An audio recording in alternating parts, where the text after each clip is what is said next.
You all know that China has a version of everything.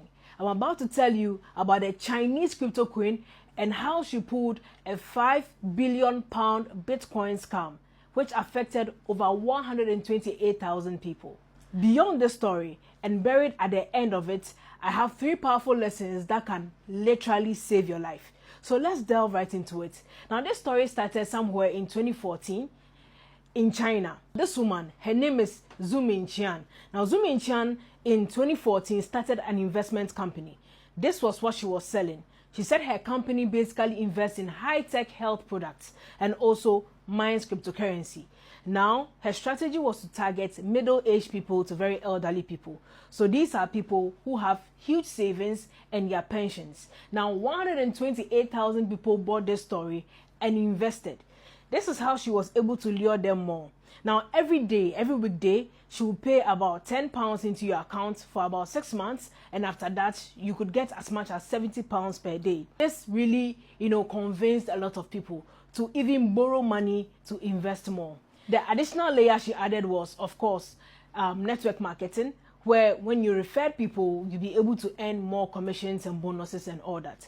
So this went on for a while between 2014 to 2017, and that is when her activities and her company became very suspicious. So one time there was even a raid at one of her events, and she was able to basically escape before the police were able to get hold of her. So she fled China and came to the UK under a false passport, obviously.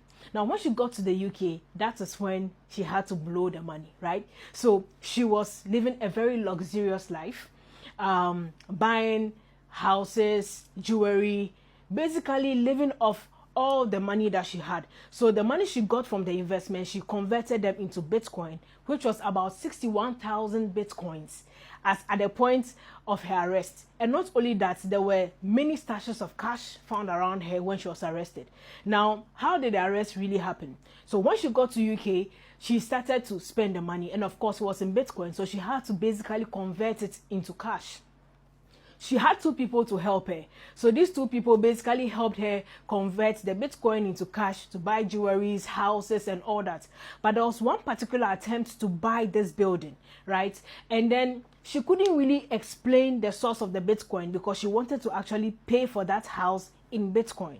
Now that drew the attention of the authorities, and they started investigating her.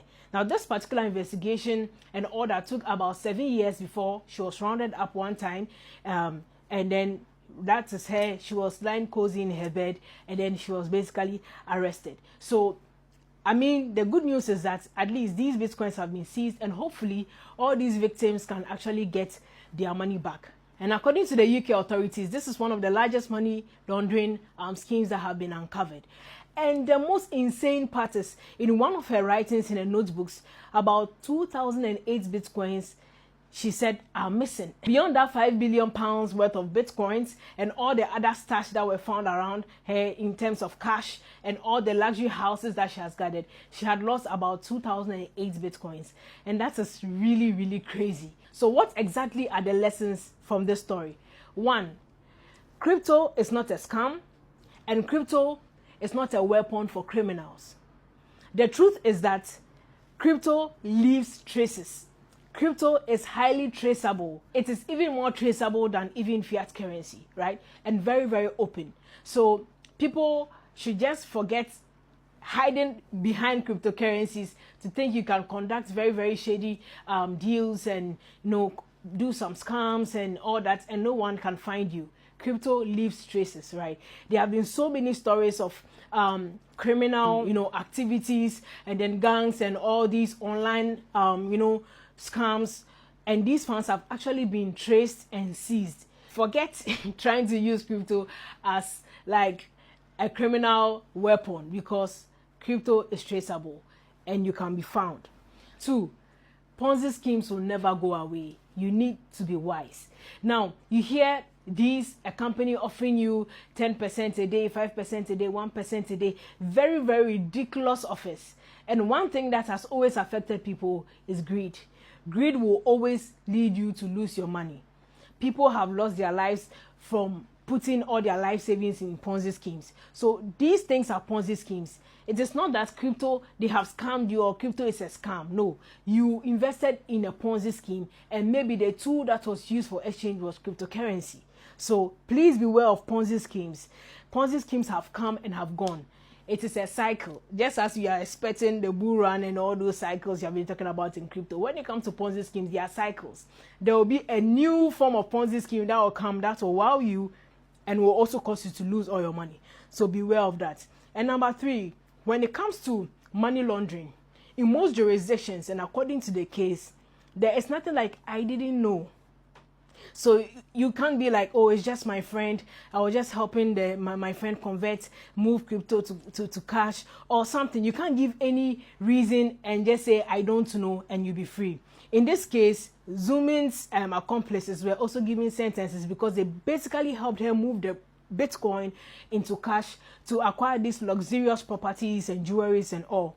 So if you are there and someone just hits you, hey, help me convert this crypto to maybe cash, or help me move this crypto around, and we are talking about very huge amounts of money, please beware, because in most jurisdictions, if you facilitate money laundering, you are also a part of it and you can also face charges for it. So don't be greedy. Someone gives you a deal that, hey, maybe when we do this deal you can get 20% and you are all excited. Please beware. When it comes to money laundering, I repeat, saying you are ignorant of it is not etiquette to be free.